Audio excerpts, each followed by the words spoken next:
G'day all you XTERRA warriors, Sam Osborne, back for your weekly instalment of Tuesday's Tips and Tricks. Today we're talking about suspension. Another one of these things I think people neglect far too much. So I'm going to give you some baselines for you to start off with, and you're going to go away on your trails and make some adjustments, and hopefully you have this bike dialed. To start with, we're going to talk rebound. That's how fast or slow your fork or rear shock returns back to you, depending on how you've got it set.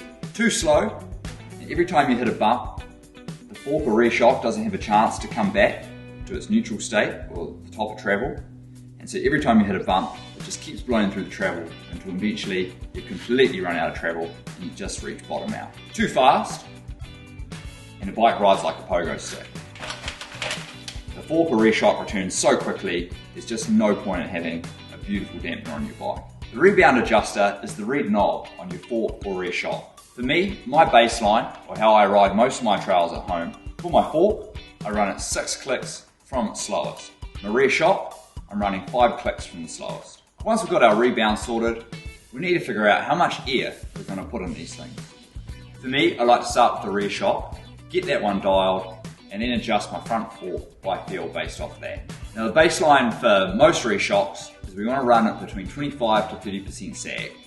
So that's you sitting on the bike, feet on the pedals, without bouncing, and then just stepping off as gently as possible.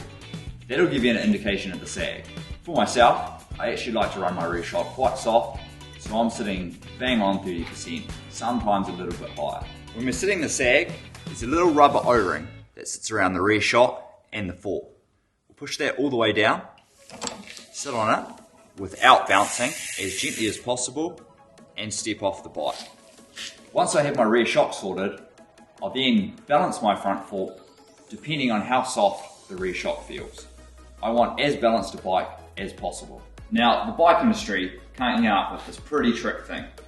Like I said before, I like to run my rear shock quite soft and balance that to my front fork. Now we've got volume spacers, which are little tokens we can put in our front fork.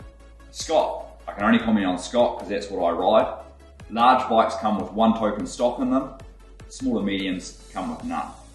The idea of tokens is that you can run a lower pressure in your front fork. It gives you a much suppler feel at the start of travel, but the idea of the volume spacer is the fork will ramp right up as you start to get to the end of travel. So when you jump on a kid's bike, it feels really nice because it's so nice and plush. Obviously you go through the travel really quickly. That's why we have volume spacers. That's how we can achieve that beautiful plush feeling, but not blow through our travel and always hit bottom out all the time. For myself, I'm running 3 tokens in my front fork, and as a rule, every token you add in, you can take 10 psi out of your fork. For me, as a 67 kg rider, I'm running 125 psi in my rear shock and 55 psi in my front fork.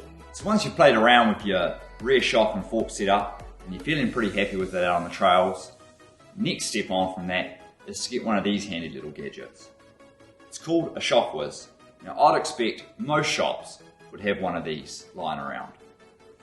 If you are a regular, probably barter with them, negotiate, since you've spent so much money at these places that they should give you a trial for the day on the trails with one of these. It attaches to your fork and rear shock.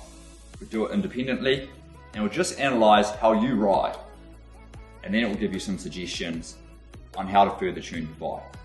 Just a warning, it always does overread how much compression dampening you should put on, especially for a cross-country rider, so do tread carefully in that side.